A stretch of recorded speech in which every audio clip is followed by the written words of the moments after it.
What's going on there, guys? I am Pat the Packman. Welcome to our premiere episode of our podcast called Barking for Balance. It is a podcast that is centered around dogs, but it's actually primarily centered around everything. Basically it's about trying to find a life of balance.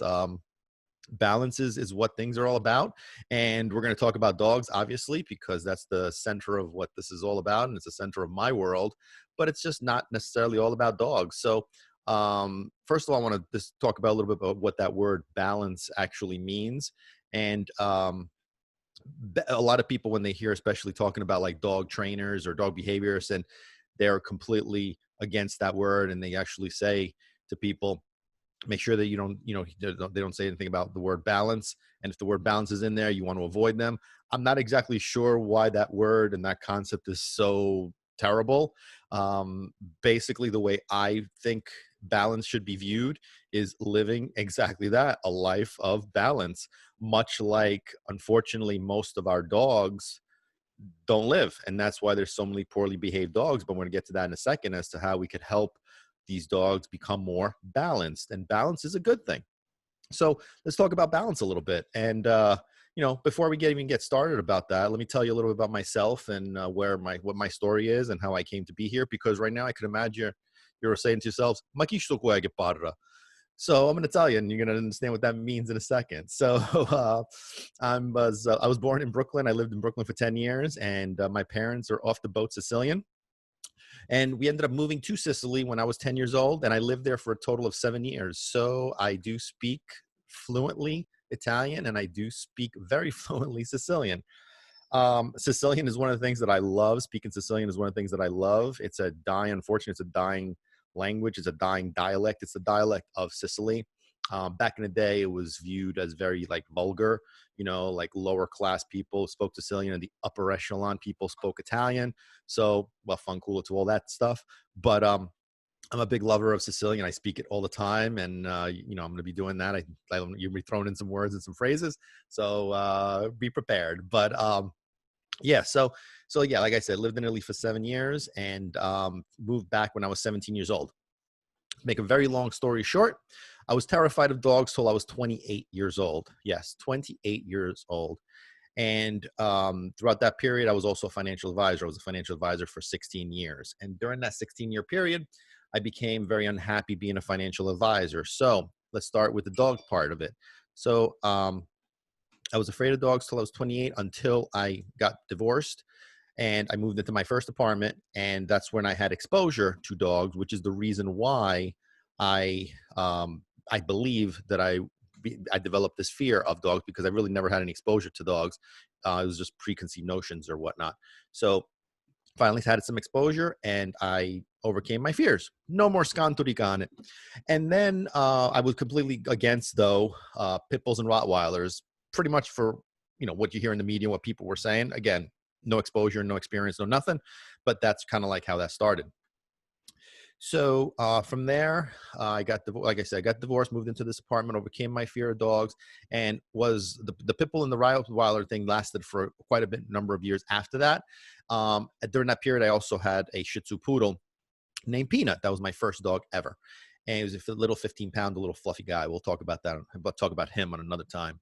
So he's since passed, and makes me sad to talk about it, but I don't want to digress. Let's stay focused. So, stamo gashata Rita. So anyway, yeah, we're gonna have fun with this. It's gonna be like a whole different language. You're gonna be like trilingual or bilingual when this is, if we keep paying attention to this podcast. And so during that period, like I said, I was a financial advisor, unhappy being a financial advisor, and I was trying to figure out what I wanted to do with my life. And so what ended up happening was that I somehow stumbled onto a TV show, and the TV show was called The Dog Whisperer with Cesar Millan. And I started watching the show purely because there was a dog on the show that caught my attention. And I started watching the show to try to get glimpses of this dog. And through watching the show, I learned that the dog that I was infatuated with just so happened to be a pit bull. So I started watching the show, and I started to learn about the realities of pit bulls and Rottweilers. From there, I also started to learn about dogs, dog psychology, dog behavior, dog communication, dog language, all sorts of dog-related stuff. And I decided to apply some of those things to my dog, Peanut. Now, Peanut was actually pretty good, even though now I realized that I did everything wrong. He was just predisposed to be perfect. So I tried some of the techniques that I was learning from watching the show and watching Caesar. And I was stunned by the fact of how amazing the results were. And I was like, wow, this guy really knows what he's talking about. So again, by learning the dog stuff and learning about pit bulls and Rottweilers, I started to really like pay close attention to the show and listening and learning. And I decided at that point, I'm giving you guys a very condensed version of this whole story. Otherwise, we'd be here for like days and weeks. So I started watching. I decided to do the impossible, which was to adopt a pit bull, a bad pit bull, and I wanted to make sure that I rehabilitated him based on what I had learned from Caesar Milan. Now, I that's where Socks comes in, and that's my pit bull, uh, Socks. So I adopted Socks, and through a major turmoil of dealing with him and learning and growing and all the sorts of stuff, and we'll get into more details at some point. But I just developed this passion, and this passion kind of just took over my life. And the passion really started to literally take over my life and take over my schedule. And unfortunately, well, not unfortunately, fortunately, I guess at this point, my career started to take the back seat. You know, being a financial advisor, being on commission, you know, I really didn't care about working. I really didn't care about doing what was necessary to do the work, to do the job, and to do the duties and to do the tasks necessary. So you know, I wasn't paying attention, but then I started to like volunteer at the shelters, and the shelter I was doing more of that. So it started like as once a week for a few hours. It became twice a week for a few hours, for a few hours, and then like the whole day, then multiple days. Then basically I was there the whole week. And I started off being a dog walker. I was walking the dogs, but then my reputation grew because I was the one that was able to handle the more trouble dogs, the ones that really, you know, other people couldn't handle. So I started to do the job of the employees, even though I was just a volunteer. And I guess because I'm a people person and I just enjoy, you know, working with people and dealing with people, I I started I started to tell people, you know, and teach people about the stuff that I had learned and, you know, what I was basically doing. So I was able to get a lot of dogs that were considered unadoptable to be adopted. And my reputation was growing, and some of these people needed additional help, so they wanted me to go to their homes. So I started going to their homes, and at first it was just, like I said, it was just a hobby. So I was going there for free, spending hours at a time, just going to people's houses, just helping them with their dogs. And then some people forced me to get paid. And then through this time, of course, like I said, it took over my life, it took over my schedule, and it came to the crossroads where I had to make a decision, like, you know, do I continue at this pace, or, you know, do I give this a shot? And somebody who I was working with, they said, you know what, you're really good at this, you should consider to make it a career. And I'm like I said, for the and I gave it a shot. And that day was September 16th, 2014. September 16th, 2014 was the day I quit financial services. And I've been doing this ever since. And here we are today, happy, happy, happy. And it's good stuff, you know? So yeah, that's a very, very, very, very condensed story of how we got here. And you know, I want to talk a little bit about pit bulls, but not too much. I really want to get into a little bit about this balance story. But pit bulls get a bad reputation. A lot of like aggressive breeds get a bad reputation. So I want to just put this disclaimer out there. There is no such thing as an aggressive breed. There's aggressive minds, but there's no aggressive breed. So aggression is not a breed issue. Aggression is a state of mind issue. It's like saying there's no such thing as it's basically there's no such thing as aggressive dogs or aggressive breeds. There are aggressive state of minds in specific dogs or breeds, and that is primarily caused by a lack of this particular formula, which is why I want to start this off, especially since this is our premiere episode and our first episode. And the title of the title of the podcast is Barking for Balance. And I want to focus on that word balance because that's one of the reasons why a lot of dogs go down the wrong path and they become misbehaved, most likely misunderstood, and they're labeled as aggressive and they're labeled as whatever. And some of them actually are, but it all stems from the lack of this formula. And the formula is very basic. It's a work, rules, and then reward formula. I'll repeat that. It's work, rules, and then reward. Okay. So what the hell does that mean? Che vuol dire tu? Okay. Work, travaglia. I get a travagliare. Okay. Work is giving our dogs something to do. It's giving our dogs something to make them, number one, drain the physical and the mental energy. Number two, it's to make them fulfilled. Dogs are working animals, and some dogs actually have specific tasks. We have our shepherds, we have our cattle dogs, our protection dogs. Every dog has a specific task. So if we don't channel those instincts, and if we don't channel those needs and fulfill those needs, then they're going to become destructive or disruptive. And that's the cornerstone. So working is mental, but it could also be physical. And sometimes it could be both. So the most basic way to work a dog is walking. Okay, that's what most people do. It's what almost anybody can do.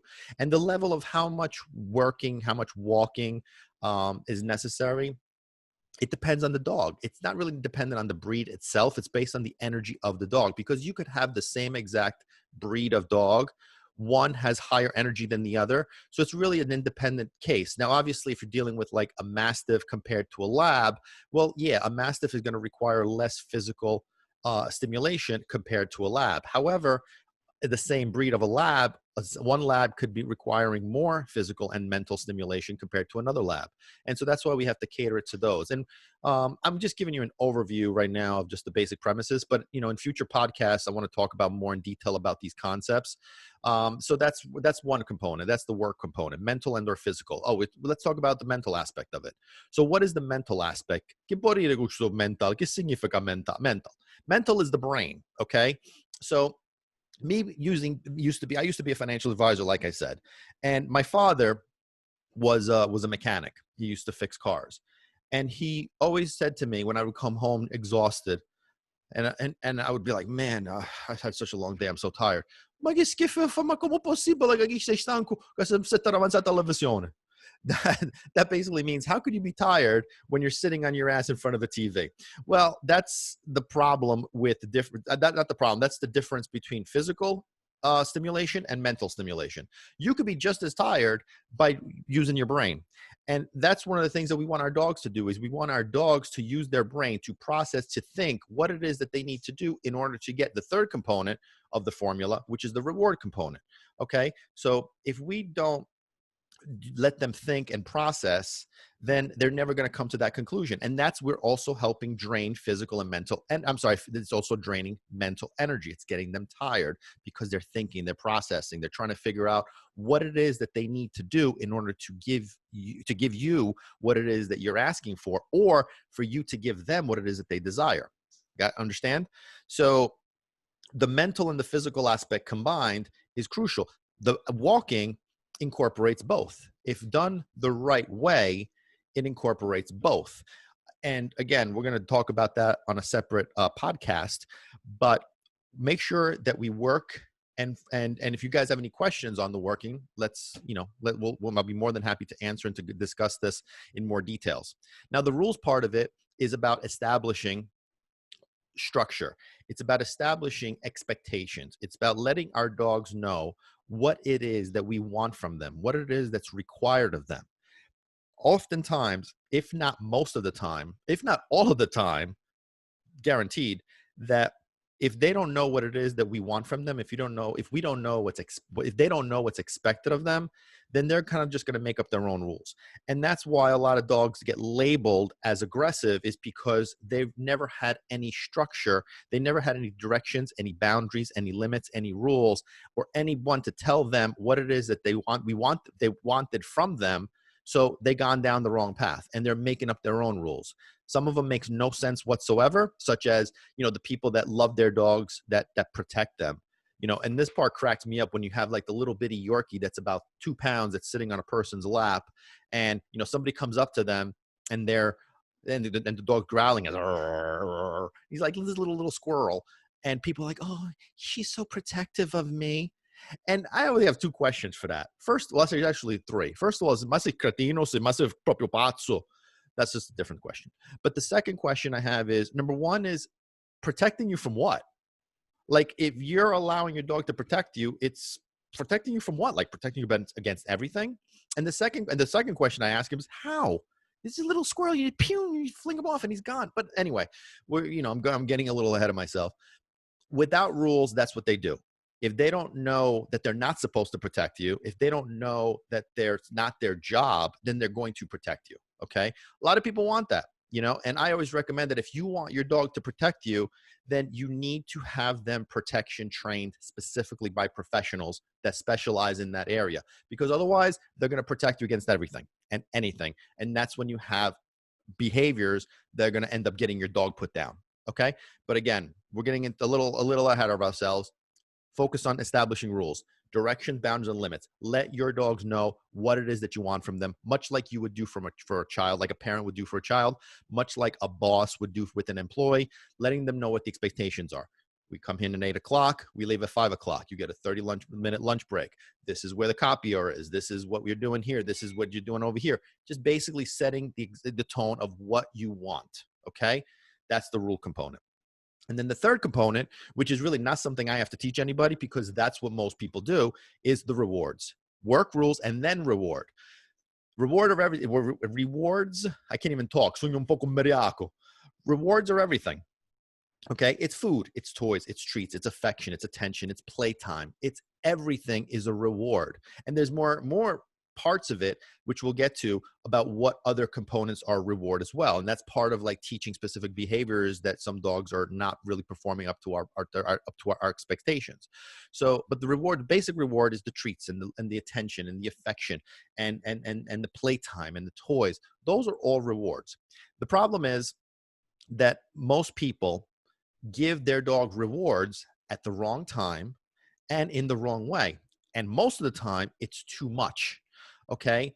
Now, we have three components to our formula. We have our work, we have our rules, we have our reward. Okay. Most people, and I'm sure that if you're honest with yourself, you're going to look at it and say, you know what? That's a good point, because I give my dog too much reward. I don't really work them, and there's barely any rules. So now, going back to the concept of balance, it's 1/3, 1/3, and 1/3, right? So if we have 1/3 that's missing, 1/3 that's sometimes, and then 1/3 that's always there, do we have balance? I'm not a mathematician, okay? De matematico non capisco niente. However, if we're missing one of those three, that means we're off balance. Make sense? We're off balance. What we want to be in balance, which means every single component has to be the equal amount. Every single component has to be in every single component has to be in place in order for it to have balance, right? We have to have our work, we have to have our rules, and we have to have our reward. That's when people will say work hard and play hard. Okay, balance. It's not too much work, no play. It's a problem.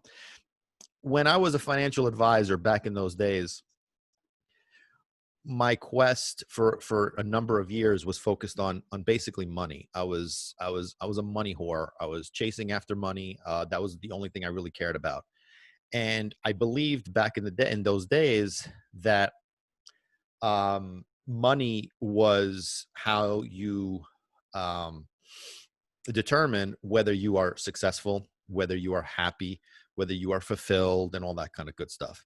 And I realized that that is a component of achieving those three things.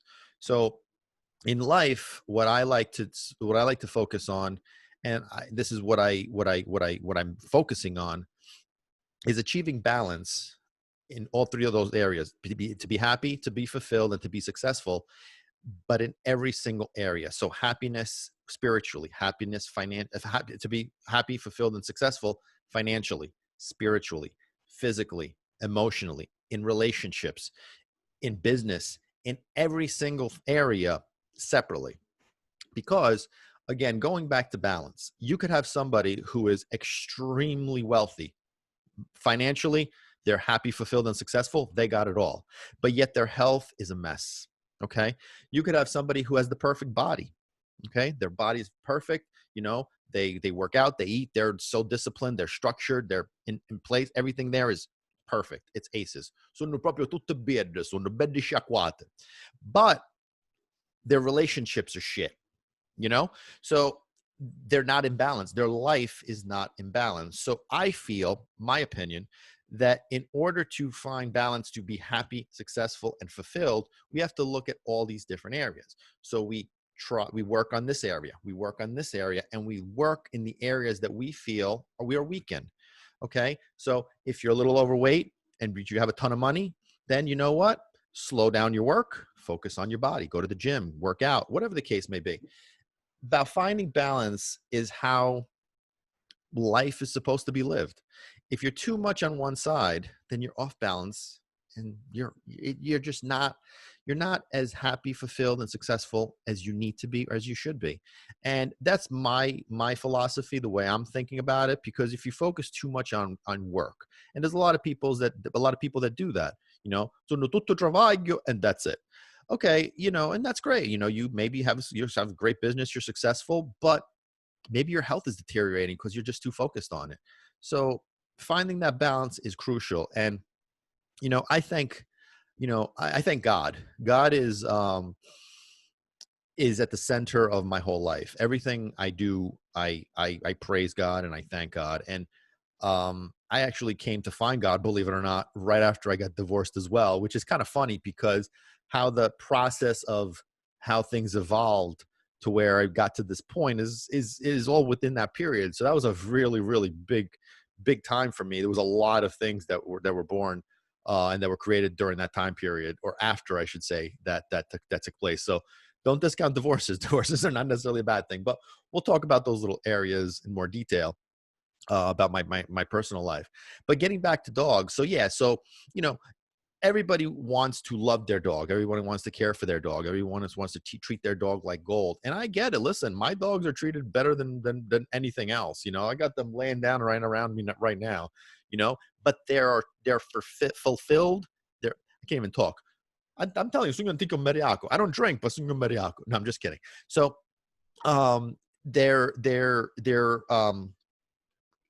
happy, they're fulfilled, and they're successful as what they are, because that's what I cater towards. You know, I make sure that the formula, again, is in balance. Everything is in proportion. They're getting everything that they need from me in order for them to give me what it is that I want to return. Most of the problems with dogs is that the relationship dog and human is one-sided. So we bring a dog home and we don't really give a flying shit about what dogs require. So I'll give you an example. How many people, how many of you guys are in this situation or know somebody in this situation that they don't walk their dogs ever? Okay? They don't walk their dogs. Ma per quale motivo? I cani hanno a camminare. Hanno a camminare, hanno I piedi. Dogs need to walk. Dogs need to walk. They need exercise. Now, people will mistake putting their dogs in the backyard and running around, and to them, that's exercise. It's not. If it were that, then why is it that when you bring them back in, they're just bouncing off the walls? It's because running around the backyard is not a draining activity. It's an energy, it's an excitement-driven activity. It increases the energy levels. It doesn't get rid of the energy levels. It kicks them up. Okay, so playing around in the backyard, running around the backyard is playtime. It's exactly that, which means it's an excitement-driven activity. It's geared towards that excitement. It's playtime, right? So now, if we put this in balance, and we're working our dogs, right? That's the first component of the formula. Work, right? They need to work, mental and their physical. So if we're putting them in the backyard. Okay. Is there any rules? No. Just free for all. They're just running, going crazy. It's like a child going to a park, just rambling, just going nuts, as opposed to a child going to school where there's structure, there's discipline, there's a schedule, there's rituals, there's processes. Okay. That's the difference. Now, if they're not getting their work component, that means that most of the time they either are not getting any rules because they come home, they'll jump on the couch, They'll stare at you. They'll be like in your face while you're eating. They'll bark. They'll chase people around, jump on you, whatever the case may be. That's because all that excitement is built, right? So now how can you teach them? How can you put rules in place when the problem is that you haven't drained any physical energy? They're like exploding. So the brain can't focus on what it is that you want them to focus on, which means 99% of the time, even if you're trying to put some rules in place, you just say, fuck it, my fun cool. Because you know what, they don't listen. You know what, it's a dog. This is just a pain in the ass. Let him do what he wants. See what I'm saying? So that becomes rewards.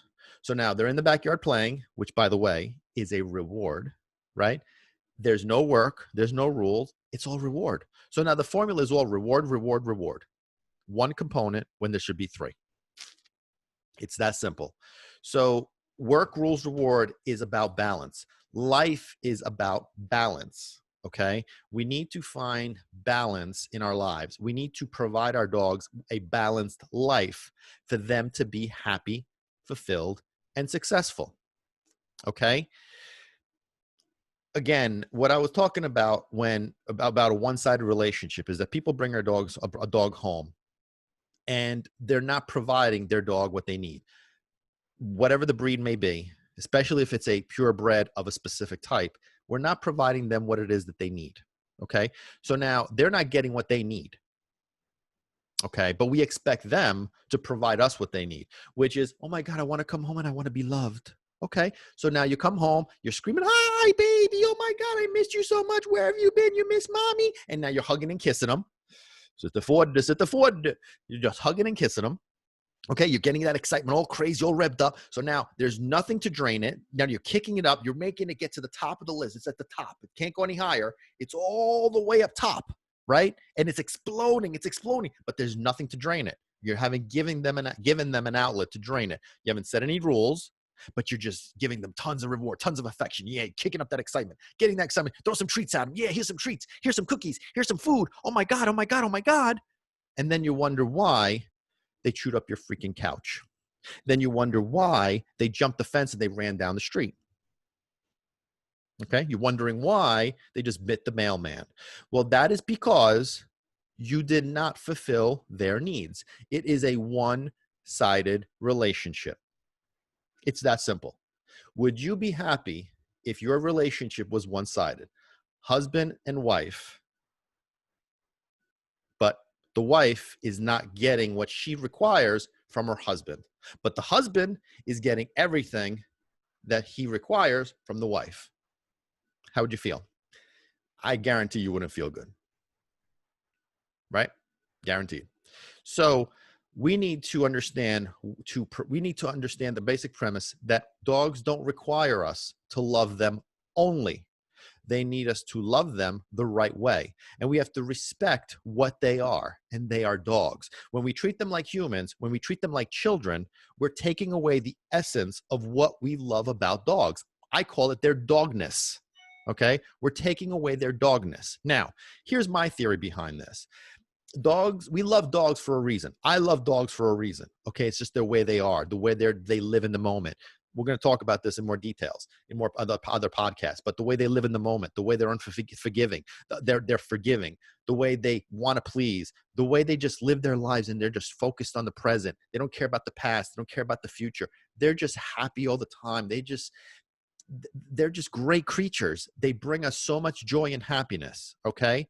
So my question always is, why in the hell would we want to try to make dogs more like humans I can't even talk. If anything, we should try to be more like dogs because humans suck. You know what I'm saying? Let's try to be more like dogs. Dogs are cool. You know what I'm saying? Let's try to be more like them. Let's adapt some of their way of living, some of their way of being. That would make this world so much better if we tried to be more like dogs. But instead, we try to make them more like us. That's what we do. It makes no sense to me. Okay, let's try to be more like them.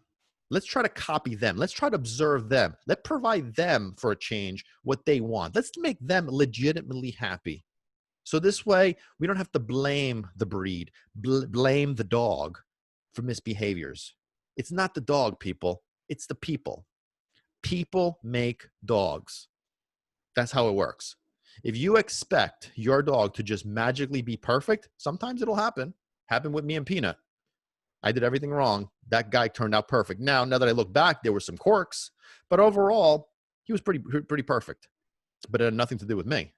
Now, with the two that I have now, that wouldn't be the case. Socks and Pepper, different story. And unfortunately, that is how most situations are. Our job is to give our dogs what they need. And it starts off from this basic formula: work, rules, and then reward. Okay. When I was being a financial advisor and I made the transition to becoming a dog behavior and rehabilitation specialist, it happened purely by coincidence. But I believe that God had a plan all along. That's why during that period, the period of my divorce, that's why there were so many changes. And that's why it was so important for me to go through this marriage, even though it was a doomed and failure before it even started. I needed to go through it because there was a purpose. Had I not gone through it, I never would have moved into this apartment. And there's stuff behind that, and we'll get into that at a later time. When you want to know more, let me know, and I'll be more than happy to answer those detailed questions there. But God had a purpose for me. He had a purpose of what he wanted me to do. And what he wanted me to do was, he did not only want me to help dogs, because there's a lot of people that help dogs. There's tons of people that help dogs. Now, I'm not going to lie. There's a lot of people that think they're helping dogs when, to be honest, they don't really know jack shit about dogs. And, we'll call them trick-or-treaters. Those are the ones that focus on their treats and their obedience commands. And they think like that's, we'll get into those situations on another time as well. But don't get me started. I'll start cursing. The Sicilian, a testa mi scoppia a testa, solo a pensarci. So we'll talk about the trick-or-treaters in another time, but those are the ones that, really don't get the point of what dogs are truly about and what our mission should be when it comes to helping people. It's not about training dogs. It's about training people. It's that simple. People make dogs what they are. So what my purpose and what God's purpose in this is, number one, is to help me help others understand their dogs. And through helping their dogs, people automatically will improve their own lives. So if we think about this, the life of balance, creating a balanced life for our dogs through the work, rules, and then reward formula, what if we take that and we apply that in our own lives, and we apply that in others' lives that are revolving around us, such as parents apply a work, rules, reward formula with kids, as opposed to also just rewarding them for doing absolutely nothing and giving them all sorts of stuff for basically doing nothing, right? What if bosses of companies apply the same formula with their employees? Sometimes the formula, depending on the circumstance, is off. So a lot of like business owners or a lot of company, bosses, basically, the reward component is missing. So they focus on the work, they focus on the rules, but they never give their employees the reward. And some people, just like some dogs, the reward base is different. So for example, when it comes to dogs, everybody thinks like, treats is the end all for everything. Just throw some treats and dogs will do whatever you want. That's not true. I've worked with dogs who treats just don't work. With some dogs, it's either specific types of food that's their high value, their ultimate reward. That's what they really crave. That's what they really want. Some dogs, it's toys. Some dogs, it's specific toys. I remember through watching The Dog Whisperer, I learned that Junior, which by the way was the pit bull that I was infatuated with, Caesar's dog, Junior, the way what his ultimate reward was and what really was driving him to do all the things that Caesar wanted him to do was a ball. That's what he wanted. It wasn't food, it wasn't treats, it was a ball, So with people, I feel it's the same thing. And what I've noticed is that one of the components that's missing is, you have staff members, you have employees, and, people pay them because that's their job. Okay, great. But that's not the reward. For me personally, when I was a financial advisor, my boss was trying to motivate me before I made the transition to the city, he was trying to motivate me through money, and I couldn't get motivated to start to do the duties necessary, because during that time, money really wasn't the driving force. Like I would get a bonus out of whatever assets I would bring in, but it never drove me. It never like created any, like, it never gave me a kabushun kulo to get moving and start doing what was necessary to do the work, to do the task of the job. So I just never pulled it off. I never moved forward with it. So people require rewards, but depends on the person. Some people, money is their reward. Okay, great. Some people just want a pat on the back. Some people just want to be told, what, you're doing a great job. Some people, like when I started doing this dog thing, what I realized that was the ultimate reward for me was when people did or achieved what they thought was not possible. That gave me such a thrill when they would look at it and say, you know what, that's a good point. But it wasn't the dog part of it that I loved, believe it or not. It was the human transformation that I loved. When the eye-opening fact of realizing, you know what, I understand, and my life is going to be based on this principle. This is not about dogs.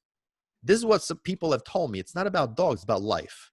And this is what people are saying. If I do this stuff in my life, I feel that my life would be better.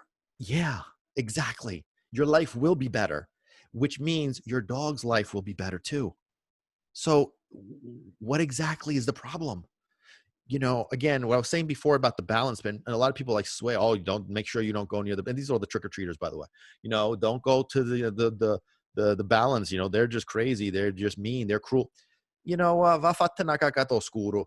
They don't get it. They don't help shit. It's that simple. They don't understand what is in a dog's brain. Dogs' brains are different. They don't operate on that crap that they're trying to push. They don't operate that way. They have a different way of thinking, a different mentality. The way they are is different than humans. And what we need to do is we need to understand them. We need to understand what's their way of thinking, feeling, and acting. We have to understand how they communicate. Stop communicating to them our way. Stop it. It's just ridiculously stupid. The dog training approach with tricks and obedience commands is not how dogs communicate with each other. That is just stupid. When was the last time you saw two dogs negotiating with treats and obedience commands? Tell me. I'll wait. I'll wait here for an hour. That's it. Not they sono cretine, sono stupid. It makes no sense. Okay. Again, I'm all over the place. I know this is this pilot episode. I'm sure you guys are going to have tons of questions. We'll narrow them down. We'll weed them through. But I want to start with the basic principle. Work, rules, reward. Let's focus on that. Okay. I want to thank God. I want to thank you guys for listening. I want to thank you guys for being here. My name is Pat the Packman. This is Barking for Balance. See you next time.